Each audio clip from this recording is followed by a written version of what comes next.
প্রয়োজনে সব কার্ডধারীরা, জগন্নাথপুরের সব কার্ডধারীরা ধান সব একসাথ করে এখানে জোগাড় করবেন। কৃষি বিভাগ, খাদ্য বিভাগ এই ধান থেকে এনে পুরা গ্রামের সমস্ত ধান এখান থেকে কিনে নিতে বাধ্য হবে সরকারি দামে।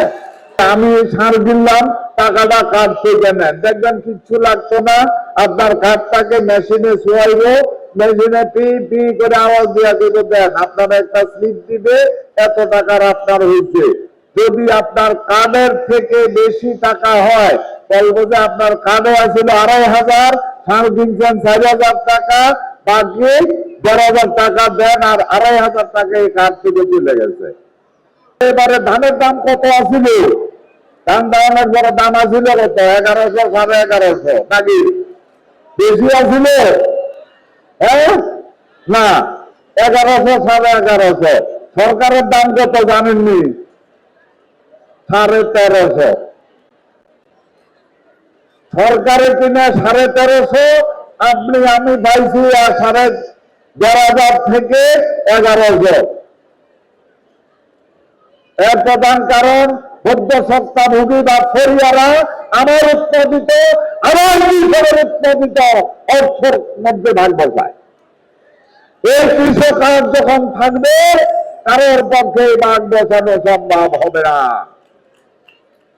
আমরা আপনার এই কৃষি কার্ডের ভিতরে আপনার জমি কতটুকু ওইটা লেখা আছে, আমরাও 2 নম্বরই করতে পারতেন না।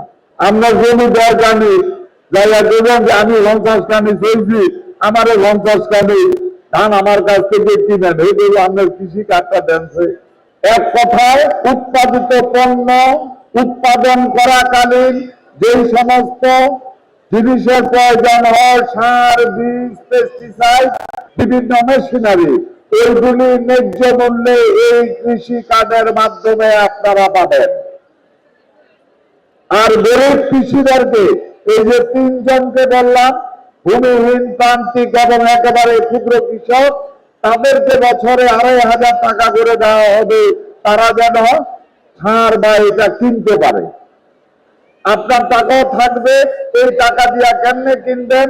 আপনার এই জগন্নাথপুর ইউনিয়নের এই ব্লকের লোক যে দোকান থেকে সার কিনেন, ওই সারের দোকানে একটা মেশিন দিয়ে দেওয়া হয়েছে।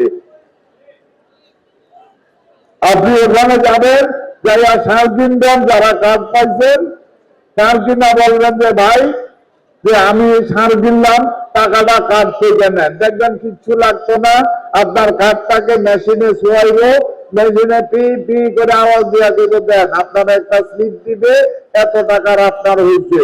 যদি আপনার কার্ডের থেকে বেশি টাকা হয়, বলবো যে আপনার কার্ডে আছিল 2500, সার কিনছেন 4000 টাকা, বাকি 12,000 টাকা দেন, আর 2500 টাকা এই কার্ড থেকে চলে গেছে। এটা দেওয়ার জন্য আপনার কষ্ট লাগবে না। তবে এই কার্ডের টাকা দিয়া সাদে বইয়া চা, বিস্কুট, কলা খাইয়া এরপরে যখন কার্ডটা নিয়ে রাখা দেন, এইটা খুবই কষ্টটা। এটা শুধু সারের লাগিয়া, শুধু বীজের লাগিয়া, শুধু পেস্টিসাইড কিনের লাগিয়া। কথা পরিষ্কার। কেউ যদি চিন্তা করেন যে কোনো অসুবিধা নাই, আসে তো মাইয়ার বাদ দাঁড়াইতাম যাইনো, মিষ্টি দোকানে যাইয়া মিষ্টি কিনা দিলাম, দিয়ে খা দিতে গেল, মিষ্টি দোকানের মেশিনে কিন্তু ফি করতো না। কথা পরিষ্কার। পরে বিপদে পারবেন যে মাইয়ার বাড়ি ফোন দিয়া কার্ডটা দিলাম, কান্দে